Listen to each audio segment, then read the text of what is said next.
नमस्कार, खबरों का पंचनामा देख रहे हैं आप। मैं हूं आपके साथ पूजा। हम लेकर आए हैं देश और दुनिया की 5 बड़ी खबरें, जिस पे चर्चा के लिए मेरे साथ स्टूडियो में मौजूद हैं कैपिटल टीवी के editor in chief doctor Manish Kumar. Doctor साहब, बहुत बहुत स्वागत है आपका। धन्यवाद। सबसे पहले नजर हेडलाइंस पर। बिहार में फिर से नीतीश कुमार 10वीं बार बिहार के मुख्यमंत्री बने नीतीश। 26 मंत्रियों ने भी ली शपथ। गांधी मैदान में खचाखच भीड़ के सामने गमछा लहराकर पीएम मोदी ने उड़ाया गर्दा। शपथ समारोह से गायब रहे तेजस्वी। राबड़ी आवास में पसरा सन्नाटा। आरजेडी और लालू परिवार में जबरदस्त विद्रोह। संजय यादव के खिलाफ आरजेडी कार्यकर्ताओं का प्रदर्शन तेज। करारी हार के बाद पीके ने रखा मौन व्रत। प्रेसिडेंशियल रेफरेंस पर सुप्रीम कोर्ट का अहम फैसला। सुप्रीम कोर्ट ने कहा, बिल को रोक नहीं सकते राज्यपाल। कोर्ट बिल मंजूरी की टाइमलाइन भी तय नहीं कर सकती। दिल्ली विस्फोट मामले में एनआईए की ताबड़तोड़ कार्रवाई। एनआईए ने 4 और आरोपियों को किया गिरफ्तार। अल फलाह यूनिवर्सिटी के 200 डॉक्टर और स्टाफ भी जांच के दायरे में।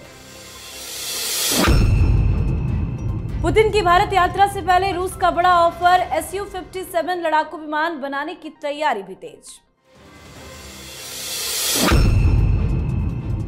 खबरों की शुरुआत में सबसे पहले बात बिहार में फिर से नीतीश कुमार की।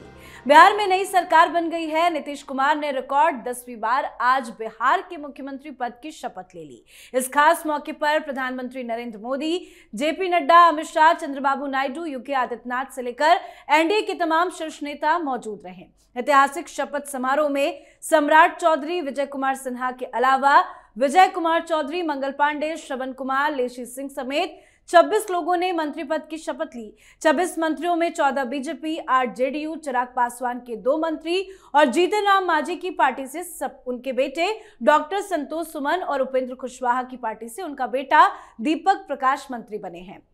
शपथ समारोह काफी भव्य रहा। एनडीए का शक्ति प्रदर्शन देखा गया। गांधी मैदान में भारी भीड़ देखी गई। साथ ही शपथ के दौरान एक दृश्य ने सबका मन मोह लिया। शपथ समारोह के बाद पीएम मोदी ने देसी अंदाज में गमछा लहराते हुए लोगों का स्वागत किया। शपथ तो हो गया, नया मुख्यमंत्री भी बिहार को मिल गया, लेकिन पीएम मोदी जहां जहां जाते हैं कुछ ऐसा कर देते हैं कि दिल जीत ही लेते हैं। देखिए, प्रधानमंत्री मोदी के लिए ही इतनी मेहनत भारतीय जनता पार्टी ने की। शपथ समारोह के बारे में जेडीयू का अपना कहना था कि इसे लो प्रोफाइल रखा जाए, राजभवन के अंदर ही कर दिया जाए, लेकिन ये भारतीय जनता पार्टी है। इतनी प्रचंड बहुमत के बाद एक प्रचंड कार्यक्रम ना हो तो फिर तो बात बनती नहीं है। और इस तरह का कार्यक्रम आज की तारीख में only BJP can pull off. बाकी किसी पॉलिटिकल पार्टी के पास इतनी कुवत नहीं है कि इतना बड़ा जो है वो कार्यक्रम 3 दिनों के अंदर कर डाले। तो खैर, सारी चीजें हो गई, शपथ भी हो गया और अभी 26 लोगों ने शपथ ली है। 9 और सीट बाकी है।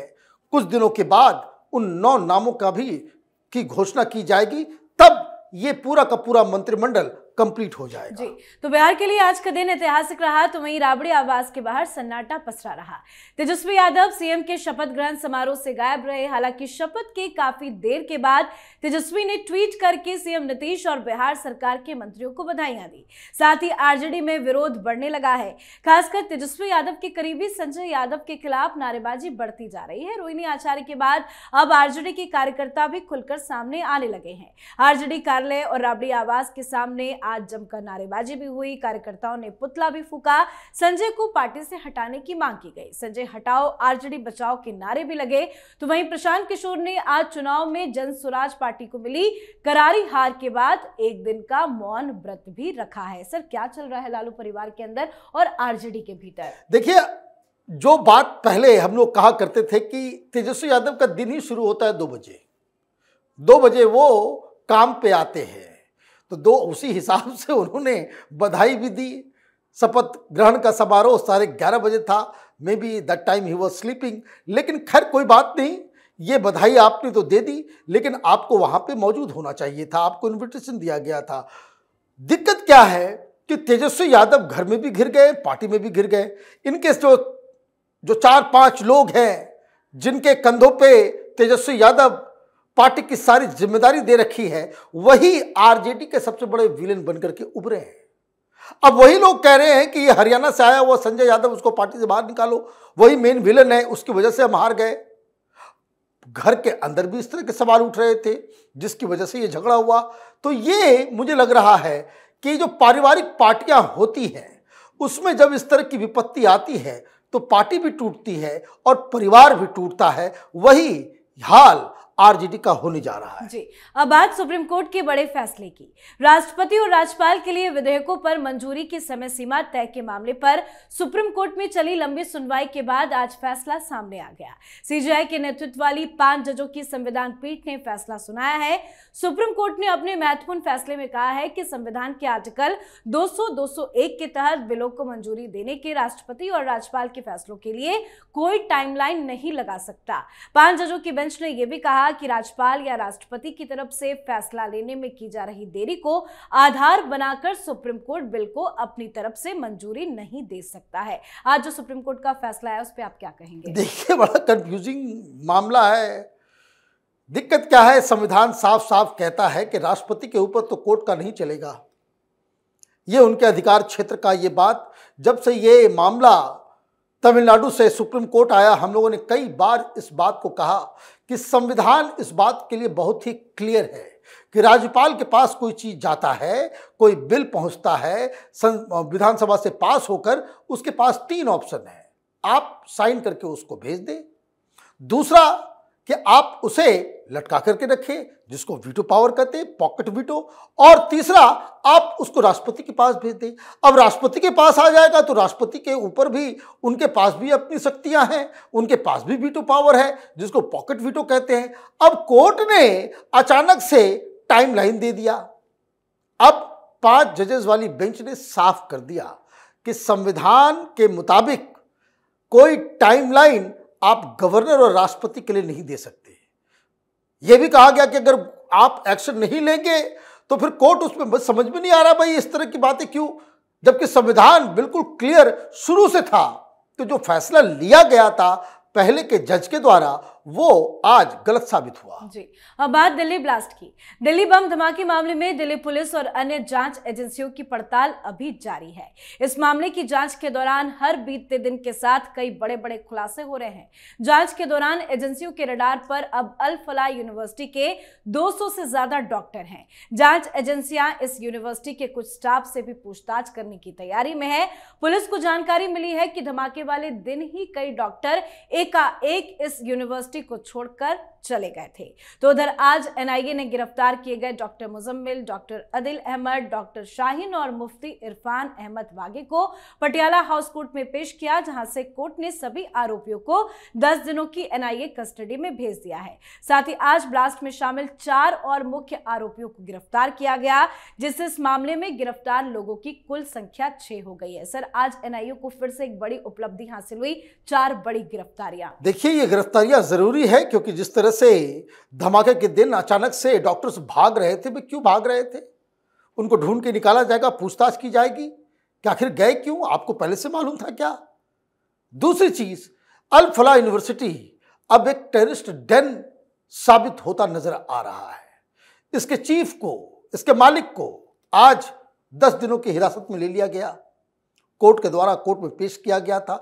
अब समस्या यह है कि 6 गिरफ्तारियां हुई हैं।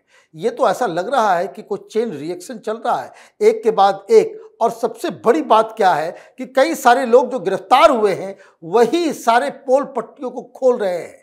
कश्मीर के अंदर छापेमारी हो रही है, देश भर में आईबी, एनआईए अपनी जांच में लगी हुई है। एक बहुत बड़ा नेटवर्क वो अब सामने साफ साफ दिखाई दे रहा है, जो पाकिस्तान के इशारों पे हिंदुस्तान में कोहराम मचाना चाह रहा था। जी, अब बात आज की आखिरी खबर की। अगले महीने रूसी राष्ट्रपति पुतिन भारत आ रहे हैं, लेकिन उससे पहले ही मॉस्को से एक ऐसी खबर आई है जो भारतीय वायुसेना की भविष्य की ताकत को कई गुना बढ़ा सकती है। रूस ने अपने सबसे आधुनिक और घातक हथियार Su-57 5वीं पीढ़ी के स्टिल्थ फाइटर जेट को लेकर भारत के सामने एक ओपन ऑफर रख दिया। खास बात यह है कि रूस ने न केवल भारत की तकनीकी मांगों को स्वीकार किया है, बल्कि ये भी कहा है कि वो बिना किसी पाबंदी के इस विमान की टेक्नोलॉजी ट्रांसफर करने के लिए पूरी तरह से तैयार है। सर, पुतिन भारत आ रहे हैं, भारत और रूस के बीच में डील भी हो रही है, ये ट्रंप के लिए कितना बड़ा झटका? ये ट्रंप के लिए पहले तो आप समझिए कि इस विमान को लेकर के पाकिस्तान में कैसा हड़कंप मचा होगा। ये 5th जनरेशन और ओरिजिनल 5th जनरेशन उस तरीके का विमान है जिसका उपाय, जिसका इलाज न चीन के पास है न पाकिस्तान के पास है। तो एक कि देश के दुश्मनों के अंदर वो कपकपी, वो थरथराहट जो है वो महसूस किया गया होगा कि पुतिन साहब ने ये क्या किया। नंबर 2, ये सारी चीजें तो ट्रंप को भी पसंद नागवार गुजरेगी, क्योंकि ट्रंप साहब हिंदुस्तान को वो F-35 सटकाने में लगे हुए थे कि हमसे खरीद लो, हमसे खरीद लो।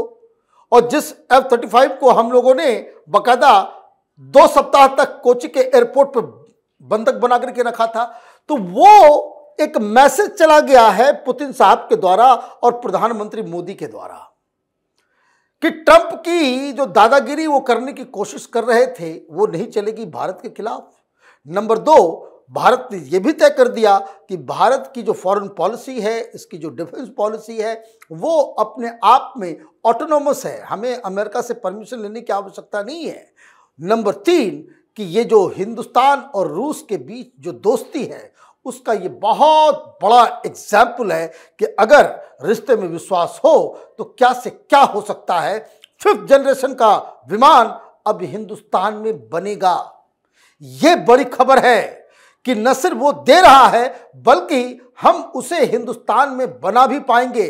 और मैं आपको बता दूं, मोदी और पुतिन जब मिलेंगे तो आपने अभी तक S-400 का नाम सुना है, S-500 का भी मैन्युफैक्चरिंग हिंदुस्तान में होगा, ऐसा करार रूस के साथ होने वाला है। जी, बहुत बहुत धन्यवाद सर समझाने के लिए। धन्यवाद। तो खबरों का पंचनामा में आज के लिए फिलहाल इतना ही। देश विदेश की बाकी खबरों और उनके सटीक एनालिसिस के लिए देखते रहिए कैपिटल टीवी। हमें लाइक कीजिए, शेयर कीजिए और कैपिटल टीवी को सब्सक्राइब कीजिए। नमस्कार।